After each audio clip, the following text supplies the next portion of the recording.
What's up, guys? J-Thorn64, and this is a story I haven't. Maybe I heard about it and it slipped my mind or what, but I'm gonna let y'all check it out. This could be our next crisis if we're not careful.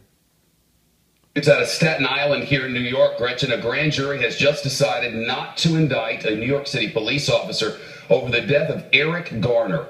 Here's the backstory. People here in the tri-state region know it well, but for the rest of you across the country and our viewers around the world, back in July, this officer put Garner into a chokehold when cops were attempting to arrest him for illegally selling cigarettes on the streets of Staten Island. Now, keep in mind, they call them loosey sales around here, loose cigarettes.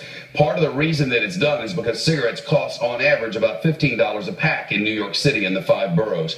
So at any bodega, really, around the city, you can usually buy a cigarette for $1 or so. This man was selling loosies, as they called them, and a number of police officers surrounded him. He resisted arrest, and there's videotape of it. He tried not to be arrested. Eventually, in this videotape, you'll see one of the police officers, the one with a number on his shirt, take down this officer. Now, keep in mind, this chokehold move is something that at one point law enforcement officers were taught. This is the man with the chokehold with the 99 and the green shirt. Law enforcement officers were taught to use this as a non-violent way to take down criminals or criminal suspects. But over time, they realized it was very easy to, by accident, kill someone. And as a result, chokeholds were made illegal in many police departments across the country, including the New York City Police Department.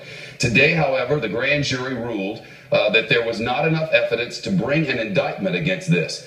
For days, the New York City Police Department has been readying for a new round of protests, which began in the city after the Ferguson decision, which were expected to continue and possibly grow should the grand jury decline to bring charges against this officer. You remember what happened in Ferguson? We've had steady protests here in New York City, all across our city. In fact, just last night in Union Square, downtown, there was another protest which marched into Midtown Manhattan and into Times Square.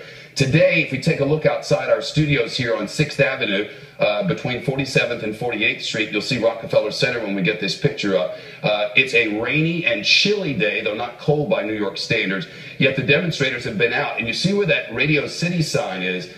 To the right of that is Rockefeller Plaza, back about a half a block, and that's where the New York City Christmas tree is, the Rockefeller Center Christmas tree. The lighting of the Rockefeller Center Christmas tree is tonight, just before 9 o'clock Eastern Time, and they'll have a whole hour-long special that goes on the NBC broadcast network for about an hour before that. They were already anticipating that there would be protests from Ferguson there, and they were concerned, the New York City police, about what might happen as a result of that.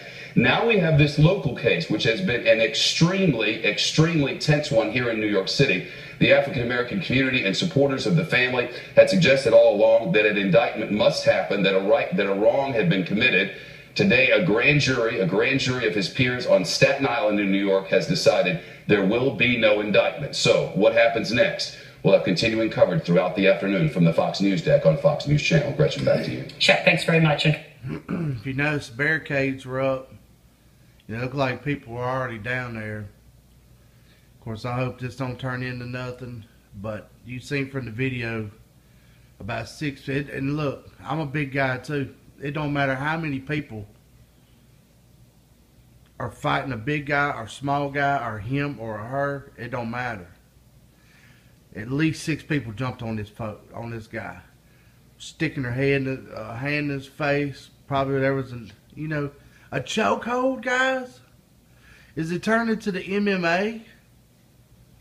What if the guy said, look, guys, I ain't got no gun, but I'll tell you what, I'll whoop all 6 of y'all's asses.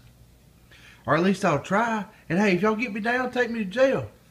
But me just stand there and let y'all beat the shit out of me and put me in the chokehold, that shit ain't going down. J-Thorn64, you better be protecting yourself, folks. I keep trying to tell you.